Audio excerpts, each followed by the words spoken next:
마음을 다스리는 일은 말을 다스리는 일보다 먼저입니다. 정약용이 젊은 시절 스스로를 경계하며 남긴 말이지요. 혹시 그대들은 이런 적이 있으십니까? 배우자와 대화를 나누는데 목소리가 높아진 것도 아니고 험한 말이 오간 것도 아닌데 대화가 끝나고 나면 이상하게 내가 작아진 느낌이 드는 순간 말입니다. 분명히 싸운 것도 아닌데 패배한 것 같고 욕을 들은 것도 아닌데 무시당한 것 같은 그 묘한 느낌이요. 이런 느낌이 한두 번이면 그냥 넘어갑니다. 오늘 좀 피곤한가 보다, 내가 예민한가 보다 하고 털어버립니다. 그런데 이것이 반복되면 이야기가 달라집니다.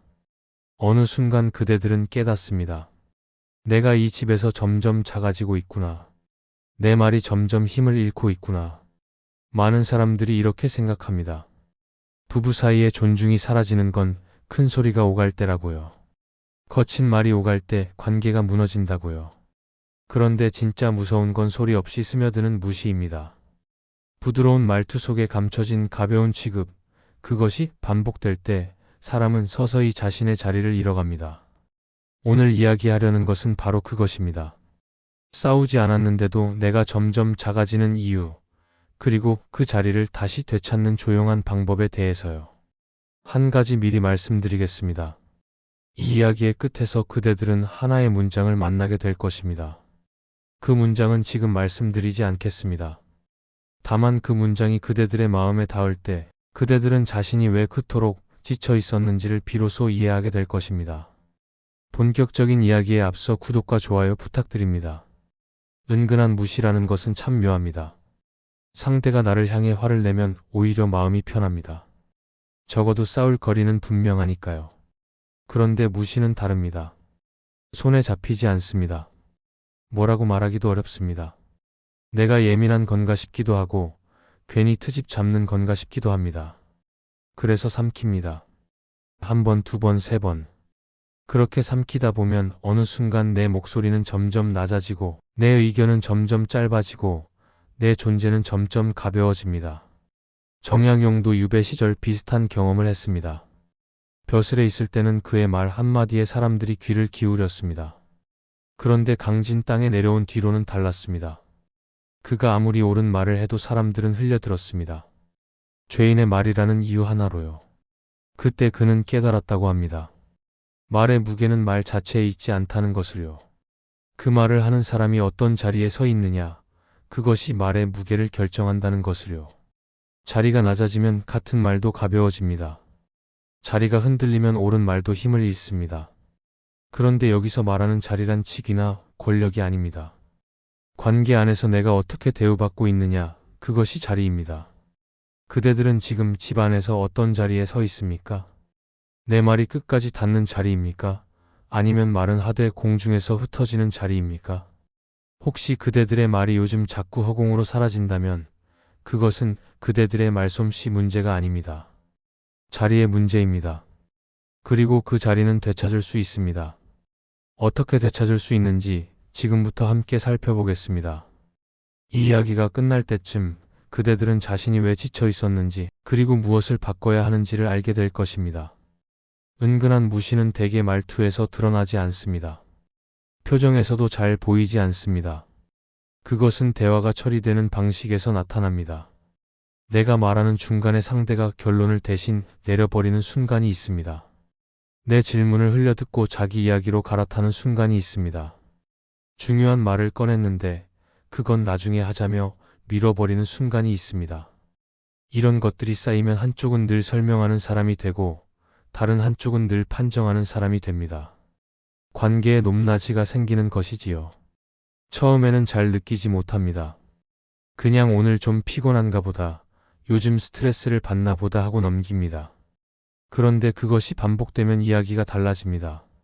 어느 날 문득 깨닫습니다. 내가 이 집에서 언제부터 이렇게 말을 조심하게 되었지. 내 의견이 언제부터 이렇게 짧아졌지. 그때 이미 자리는 많이 내려와 있습니다. 정약용은 젊은 시절 관직에 있으면서 사람을 볼 때 한 가지 기준을 세웠다고 합니다. 말재주가 아니라 태도를 보았습니다. 누구에게는 예를 갖추고 누구에게는 함부로 하는가, 그것을 보았습니다. 똑같은 사람이 윗사람 앞에서는 공손하다가 아랫사람 앞에서는 거만해지는 것을 그는 여러 번 목격했습니다. 그리고 깨달았습니다. 사람의 진짜 됨됨이는 힘이 없는 상대를 어떻게 대하느냐에서 드러난다는 것을요. 부부 사이도 마찬가지입니다. 밖에서는 서로 다정한데 집에 오면 달라지는 부부가 있습니다. 밖에서는 상대의 말을 끝까지 듣는데 집에서는 중간에 끊어버리는 사람이 있습니다. 왜 그럴까요? 집이라는 공간이 편하기 때문입니다. 편하다는 것은 좋은 것이지만 그 편함이 상대를 가볍게 대해도 괜찮다는 허락이 되어버리면 문제가 시작됩니다. 편함과 함부로 함은 종이 한 장 차이입니다. 그 종이 한 장을 넘으면 관계의 균형이 무너집니다. 그대들의 말은 요즘 어떻게 처리되고 있습니까? 대답을 받는 말입니까? 아니면 그냥 처리되어 버리는 말입니까? 내가 무언가를 말했을 때 상대가 잠시 멈추고 생각하고 반응하는지 아니면 건성으로 응하고 자기 할 일을 계속하는지 한번 떠올려 보십시오. 만약 후자가 더 많다면 그것은 사소한 문제가 아닙니다. 그것은 관계 안에서 그대들의 자리가 조금씩 낮아지고 있다는 신호입니다. 무시는 갑자기 오지 않습니다. 천천히 옵니다. 처음에는 아주 작은 것에서 시작합니다. 말끝을 흐리는 것, 대답을 미루는 것, 중요한 이야기를 가벼운 이야기로 덮어버리는 것. 이런 것들이 하나둘 쌓이면 어느 순간 그대들은 자신의 말이 힘을 잃었다는 것을 느끼게 됩니다. 문제는 그때가 되면 이미 자리가 꽤 내려와 있다는 것입니다. 그래서 지금 점검해야 합니다. 나중에 하면 늦습니다. 지금 이 순간 그대들의 말은 어떤 대우를 받고 있습니까? 그대들의 의견은 존중받고 있습니까? 아니면 그저 처리되고 있습니까? 이 질문에 솔직하게 답해 보십시오. 그 답이 불편하다면 지금이 바꿀 때입니다. 한 가지 장면을 떠올려 보겠습니다. 저녁 식사 후 그대들이 조심스럽게 고민 하나를 꺼냅니다. 요즘 마음이 좀 힘들다고, 무언가가 계속 걸린다고 말합니다. 배우자는 고개를 끄덕입니다. 그렇구나. 그런데 그 다음이 문제입니다. 배우자는 곧바로 자기 이야기를 시작합니다. 나도 요즘 회사에서 힘들어. 부장이 또 뭐라고 했는데 거래처에서 연락이 와서. 그대들의 고민은 거기서 끝납니다. 더 이상 이어지지 않습니다. 배우자가 틀린 말을 한 것은 아닙니다. 다만 순서가 뒤바뀐 것입니다. 그대들의 마음이 먼저 다뤄져야 했는데 그것이 건너뛰어진 것입니다. 그 순간 그대들은 미묘한 허탈함을 느낍니다. 말은 했는데 말하지 않은 것 같은 느낌, 입을 열었는데 아무것도 전달되지 않은 느낌이요. 그리고 다음에는 말을 꺼내기가 더 어려워집니다. 어차피 안 들을 텐데, 어차피 자기 이야기로 넘어갈 텐데 하는 생각이 들기 때문입니다. 이런 일이 한두 번이면 괜찮습니다. 누구나 지칠 때가 있고, 누구나 자기 이야기를 하고 싶을 때가 있으니까요. 그런데 이것이 패턴이 되면 달라집니다. 반복될수록 한쪽은 늘 설명하는 사람이 되고, 다른 한쪽은 늘 결론 내리는 사람이 됩니다. 한쪽은 늘 이해받기를 기다리는 사람이 되고, 다른 한쪽은 늘 판정하는 자리에 서게 됩니다. 관계에 눈에 보이지 않는 층이 생기는 것입니다. 정약용의 제자 중에 황상이라는 사람이 있었습니다. 그는 스승에게 자주 편지를 썼는데 어느 날 이런 질문을 했습니다. 사람들이 제 말을 잘 듣지 않습니다. 어떻게 해야 합니까? 정약용은 이렇게 답했다고 합니다. 먼저 그들의 말을 끝까지 들었느냐고요. 내가 상대의 말을 끝까지 듣지 않았다면 상대도 내 말을 끝까지 듣지 않을 것이라고요. 듣는 것이 먼저라는 가르침이었습니다. 이 가르침은 부부 사이에도 그대로 적용됩니다. 내 말이 끝까지 닿지 않는다고 느낄 때 먼저 돌아볼 것이 있습니다. 나는 상대의 말을 끝까지 듣고 있었는가? 그러나 여기서 한 가지 중요한 것이 있습니다. 내가 먼저 잘 들었다고 해서 상대도 반드시 잘 들어주는 것은 아니라는 점입니다. 관계는 그렇게 단순하지 않습니다. 내가 아무리 잘 들어도 상대가 계속 내 말을 흘려듣는다면 그것은 더 이상 소통의 문제가 아닙니다. 자리의 문제입니다. 상대가 나를 어떤 위치에 두고 있느냐의 문제입니다. 그대들은 대화가 끝난 후 이런 느낌이 자주 남습니까? 내가 설명만 하다 끝났다는 느낌, 내 마음은 전해지지 않았다는 느낌, 결국 상대 이야기만 듣다 왔다는 느낌이요.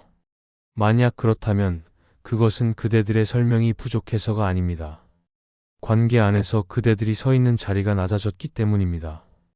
자리가 낮아지면 아무리 좋은 말도 힘을 잃습니다. 자리가 낮아지면 아무리 옳은 말도 흘러갑니다. 그래서 말을 바꾸기 전에 자리를 점검해야 합니다. 말의 기술보다 자리의 높이가 먼저입니다. 여기서 한 가지 짚고 넘어가야 할 것이 있습니다. 은근한 무시를 겪으면 많은 사람들이 이렇게 결론 내립니다. 저 사람이 원래 그런 사람이야. 저 사람 성격이 그래. 그런데 이 결론은 함정입니다. 같은 사람도 밖에서는 다르게 행동하기 때문입니다. 직장에서는 상사에게 예의 바르게 대하던 사람이 집에서는 배우자에게 함부로 말합니다. 친구들 앞에서는 상대의 말을 끝까지 듣던 사람이 가족 앞에서는 중간에 끊어버립니다. 왜 그럴까요? 그 사람이 나쁜 사람이어서가 아닙니다. 관계 안에서 어디까지 해도 되는지가 학습되었기 때문입니다. 이것이 핵심입니다. 무시는 성격의 문제가 아니라 학습의 문제입니다. 상대가 원래 그런 사람이라고 결론 내리는 순간 우리는 바꿀 수 있는 것을 바꾸지 못하게 됩니다. 사람은 상대방의 반응을 보면서 선을 조정합니다. 내가 이렇게 해도 상대가 받아들이면 그것이 기준이 됩니다. 내가 조금 더 함부로 해도 상대가 넘어가면 그 선이 새로운 기준이 됩니다. 이것은 의식적으로 일어나는 일이 아닙니다. 무의식적으로 일어납니다. 그래서 더 무섭습니다. 정약용이 관직에서 사람을 판단할 때 말솜씨보다 이것을 보았다고 했습니다. 누구에게는 조심하고 누구에게는 편하게 구는가? 누구 앞에서는 예를 갖추고 누구 앞에서는 허물없이 구는가? 그 차이가 그 사람의 진짜 모습을 보여준다고요. 부부 사이에서도 마찬가지입니다. 상대가 나를 함부로 대한다면 그것은 그 사람 성격 탓만은 아닙니다. 어딘가에서 그렇게 해도 된다는 신호가 전해졌기 때문입니다. 그 신호가 어디서 왔는지를 찾아야 합니다. 그렇다면 그 신호는 어디서 온 것일까요? 불편한 이야기지만 많은 경우 그 신호는 내가 보낸 것입니다. 평화를 지키려고 참았던 것들, 다정해 보이려고 양보했던 것들, 싸우기 싫어서 삼켰던 말들. 그것들이 쌓여서 상대에게 하나의 메시지가 되었습니다. 이 정도는 넘겨도 되는 사람이라는 메시지요. 이것은 그대들 잘못이라는 뜻이 아닙니다. 참는 것은 좋은 마음에서 비롯된 것이니까요. 다만 그 참음이 때로는 엉뚱한 결과를 만든다는 것을 알아야 합니다. 그대들은 지금 배우자에게 어떤 사람으로 읽히고 있습니까? 함부로 해도 괜찮은 사람입니까? 아니면 조심해야 하는 사람입니까? 이것을 한 번도 생각해 본 적이 없다면 지금이 생각해 볼 때입니다. 자리는 저절로 만들어지지 않습니다. 자리는 내가 어떤 것을 허락하고 어떤 것을 허락하지 않느냐에 따라 만들어집니다. 그리고 한번 만들어진 자리는 쉽게 바뀌지 않습니다. 그래서 지금 점검해야 합니다. 지금 이 순간에도 자리는 만들어지고 있으니까요. 오늘 넘긴 것이 내일의 기준이 됩니다. 우리는 평화를 지키려 참습니다. 다정해 보이려 양보합니다. 싸우기 싫어서 말끝을 삼킵니다. 이것은 좋은 의도에서 비롯된 행동입니다. 관계를 지키고 싶은 마음, 갈등을 피하고 싶은 마음이지요. 그런데 여기에 함정이 있습니다. 그 참음이 반복되면 어느 순간 그것은 이 정도는 넘겨도 되는 사람이라는 신호가 됩니다. 상대는 의식적으로 그렇게 생각하지 않을 수도 있습니다. 그러나 무의식적으로 선이 조정됩니다. 내가 이렇게 해도 괜찮구나. 이 정도는 받아들이는구나. 그렇게 조금씩 선이 내려가고 그대들의 자리도 함께 내려갑니다. 참을수록 편해지는 것은 상대입니다. 참을수록 무거워지는 것은 그대들입니다. 이 불균형이 쌓이면 관계는 겉으로는 평화로워 보여도 안에서는 한쪽이 서서히 무너지고 있습니다. 정약용은 유배지에서 18년을 보냈습니다. 그 긴 시간 동안 그는 많은 것을 잃었습니다. 벼슬도 잃었고 명예도 잃었고 가족과 함께하는 시간도 잃었습니다. 그러나 그가 끝까지 지킨 것이 있었습니다. 그것은 자신의 자리였습니다. 죄인의 몸이었지만 그는 스스로를 죄인처럼 대하지 않았습니다. 글을 쓰고 제자를 가르치고 생각을 정리했습니다. 주변 사람들이 그를 무시해도 그는 자신의 무게를 스스로 지켰습니다. 그것이 그를 버티게 했습니다. 자리는 남이 주는 것이 아닙니다. 내가 지키는 것입니다. 세상이 나를 낮추어도 내가 나를 낮추지 않으면 그 자리는 유지됩니다. 세상이 나를 가볍게 여겨도 내가 나를 가볍게 여기지 않으면 그 무게는 사라지지 않습니다. 이것이 정약용이 유배지에서 배운 것입니다. 이것을 부부 관계에 적용하면 이렇습니다. 상대가 나를 존중하게 만들려면 먼저 내가 나를 헐값에 내주지 않아야 합니다. 중요한 것은 성질을 내라는 뜻이 아닙니다. 화를 내거나 싸우라는 뜻도 아닙니다. 다만 참을 것과 참지 말아야 할 것을 구분하라는 뜻입니다. 모든 것을 참으면 평화가 오는 것 같지만 사실은 내 자리가 조금씩 내려가고 있는 것입니다. 그리고 자리가 충분히 내려가면 그때는 아무리 말을 해도 소용이 없습니다. 이미 가벼운 사람이 되어 있기 때문입니다. 그대들이 참아온 것들 중에서 사실은 참을 일이 아니었던 것이 있습니까? 한번 떠올려 보십시오. 그때 한마디 했어야 하는데 삼킨 것들, 그때 선을 그었어야 하는데 넘어간 것들이 있습니까? 그것들이 지금 그대들의 자리를 만들고 있습니다. 좋든 싫든 그것이 현실입니다. 그러나 현실은 바꿀 수 있습니다. 자리는 다시 세울 수 있습니다. 다만 방법이 중요합니다. 어떤 방법이 있는지 다음 이야기에서 살펴보겠습니다. 방법을 알면 오늘부터 바꿀 수 있습니다. 어떤 부분은 무시당하는 느낌이 들수록 더 길게 설명합니다. 왜 내가 이렇게 느끼는지, 왜 이것이 문제인지, 왜 당신이 바뀌어야 하는지를 논리적으로 풀어놓습니다. 상대를 납득시키려 합니다. 이해시키려 합니다. 그런데 이상한 일이 벌어집니다. 설명이 길어질수록 상대는 더 편해집니다. 어차피 이 사람은 결국 말로 정리하는 사람이구나. 어차피 화가 나도 결국 풀어주는 사람이구나 하고 학습하기 때문입니다. 설명은 때로 자리를 더 낮춥니다. 왜냐하면 설명하는 쪽은 항상 이해받으려는 위치에 서기 때문입니다. 이해받으려는 사람은 이미 낮은 자리에 있습니다. 판정하는 사람이 높은 자리에 있고 설명하는 사람이 낮은 자리에 있습니다. 이 구도가 반복되면 자리는 점점 더 굳어집니다. 설명할수록 지치고 지칠수록 더 설명하게 되는 악순환이 시작됩니다. 반대로 어떤 부분은 다른 방식을 택합니다. 선을 넘는 순간이 왔을 때 싸우지 않습니다. 길게 설명하지도 않습니다. 다만 대화를 멈춥니다. 조용히 자리에서 일어납니다. 다음에 상대가 물어봐도 짧게만 답합니다. 평소처럼 웃지 않습니다. 이것은 무시가 아닙니다. 기준을 세우는 것입니다. 정약용도 유배지에서 비슷한 원칙을 세웠습니다. 사람들이 그를 함부로 대할 때 그는 말로 싸우지 않았습니다. 다만 가까이 하지 않았습니다. 자신의 시간과 에너지를 함부로 주지 않았습니다. 그랬더니 사람들의 태도가 바뀌었다고 합니다. 존중은 요구한다고 오지 않습니다. 존중은 내가 나를 어떻게 대하느냐를 보고 상대가 조정하는 것입니다. 내가 나를 소중히 대하면 상대도 소중히 대하게 됩니다. 내가 나를 함부로 내주면 상대도 함부로 대하게 됩니다. 설득으로 자리를 올리려는 부부와 기준으로 자리를 지키려는 부부. 두 부부의 차이는 시간이 갈수록 뚜렷해집니다. 전자는 설명할수록 지치고 설명해도 바뀌지 않는 상대에게 점점 실망합니다. 후자는 말은 적지만 행동이 분명해서 상대가 스스로 선을 인식하게 됩니다. 그대들은 지금 어떤 방식을 쓰고 있습니까? 설명으로 자리를 올리려 합니까?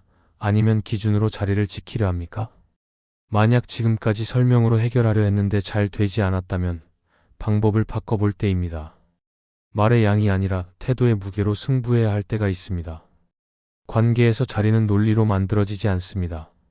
자리는 내가 무엇을 허락하고 무엇을 허락하지 않느냐로 만들어집니다. 설명은 줄이고 행동은 분명히 하십시오. 그것이 자리를 지키는 방법입니다. 말로 싸워서 이기는 것보다 행동으로 선을 긋는 것이 더 오래갑니다. 그리고 그 선이 쌓이면 자리가 됩니다. 이제 실제로 적용할 수 있는 방법을 말씀드리겠습니다. 3가지입니다. 첫째, 말이 끊겼을 때 이어서 말하지 마십시오. 상대가 그대들의 말을 중간에 자르거나 흘려들을 때 많은 사람들은 더 열심히 설명하려 합니다. 그러지 마십시오. 대신 조용히 이렇게 말하십시오. 지금은 여기까지 하겠습니다. 그리고 멈추십시오. 이 한마디가 상대에게 신호를 보냅니다. 당신이 내 말을 제대로 듣지 않으면 나는 더 이상 말하지 않겠다는 신호요. 처음에는 어색할 것입니다.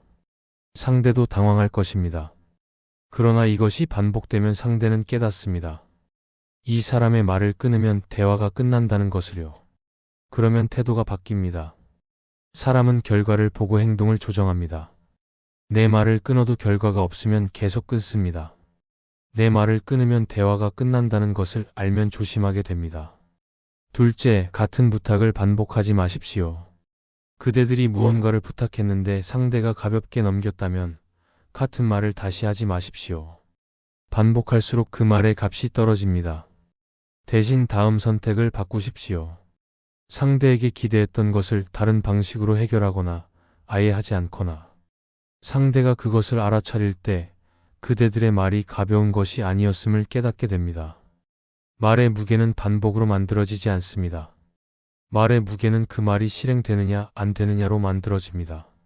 한 번 말하고 행동으로 옮기는 사람의 말은 무겁습니다. 여러 번 말하고 결국 넘어가는 사람의 말은 가볍습니다. 그대들은 어떤 사람입니까? 한 번 말하고 행동하는 사람입니까? 여러 번 말하고 넘어가는 사람입니까? 셋째, 함부로 대하는 태도가 반복될 때 설명으로 고치려 하지 마십시오. 대신 조용히 거리를 조절하십시오. 시간을 조절하십시오. 접근성을 조절하십시오. 평소처럼 다정하게 대하지 않아도 됩니다. 평소처럼 많은 이야기를 나누지 않아도 됩니다. 이것은 벌을 주는 것이 아닙니다. 자연스러운 결과입니다. 함부로 대하면 가까이 하고 싶지 않은 것, 그것은 당연한 반응입니다. 정약용은 이렇게 말했습니다. 대우는 말로 바뀌지 않는다고요. 대우는 내가 어떻게 행동하느냐로 바뀐다고요. 상대가 나를 가볍게 여기는데 내가 계속 가까이 있으면 그 가벼움은 바뀌지 않습니다. 그러나 내가 조금 멀어지면 상대는 비로소 생각하기 시작합니다. 왜 이 사람이 멀어졌을까? 내가 뭘 잘못했을까? 그 생각이 시작될 때 변화가 시작됩니다. 이 세 가지 중에서 그대들이 오늘 바로 실행할 수 있는 것은 무엇입니까? 하나만 골라서 해보십시오. 오늘 하나를 바꾸면 내일이 달라집니다. 작은 변화가 큰 차이를 만듭니다. 오래 함께 살았는데도 존중이 사라지는 부부가 있고 오래 살지 않았어도 서로의 무게를 지키는 부부가 있습니다. 그 차이는 사랑의 크기가 아닙니다. 관계 안에서 각자가 지키는 자리의 선명함입니다. 사랑한다고 해서 모든 것을 허락하는 것이 다정함이 아닙니다. 오히려 사랑하기 때문에 선을 지키는 것이 진짜 다정함일 때가 있습니다. 선이 없는 사랑은 결국 한쪽을 지치게 합니다. 선이 있는 사랑은 오래갑니다. 선이 있어야 서로가 서로를 함부로 대하지 않습니다. 선이 있어야 관계가 균형을 유지합니다. 정약용은 말년에 이런 글을 남겼습니다. 평생을 돌아보니 후회되는 일들이 있다고요. 벼슬에 있을 때 자신을 너무 낮추었던 일들, 옳다고 생각하면서도 말하지 못했던 일들이 후회된다고요. 그는 깨달았습니다. 겸손과 자기 비하는 다르다는 것을요. 양보와 자리를 내주는 것은 다르다는 것을요. 부부 사이도 마찬가지입니다. 상대를 위해 양보하는 것은 아름다운 일입니다.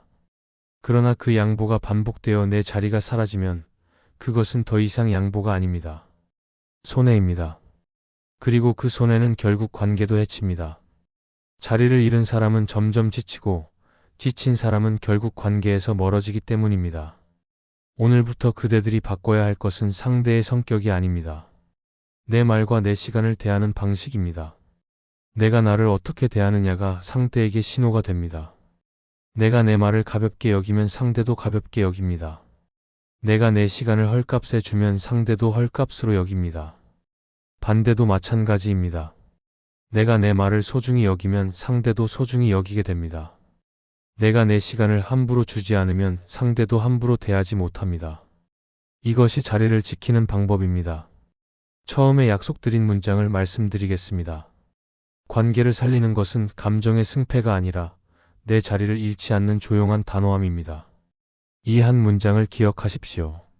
싸워서 이기려 하지 마십시오. 설명해서 납득시키려 하지 마십시오. 다만 내 자리를 지키십시오. 조용하되 단호하게요. 그것이 결국 관계를 살립니다. 그대들은 오늘 저녁 어떤 작은 변화를 시작할 수 있습니까? 큰 변화가 아니어도 됩니다. 한 번 넘겼을 것을 넘기지 않는 것, 한 번 더 설명했을 것을 멈추는 것, 그것만으로 충분합니다. 자리는 한 번에 무너지지 않았듯이 한 번에 세워지지도 않습니다. 그러나 오늘의 작은 선택이 쌓이면 그대들의 자리는 다시 단단해질 것입니다. 그리고 자리가 단단해지면 그대들의 말도 다시 힘을 얻을 것입니다. 그때 비로소 대화가 됩니다. 그때 비로소 관계가 됩니다. 오늘부터 시작하십시오. 그대들의 자리는 그대들이 지키는 것입니다.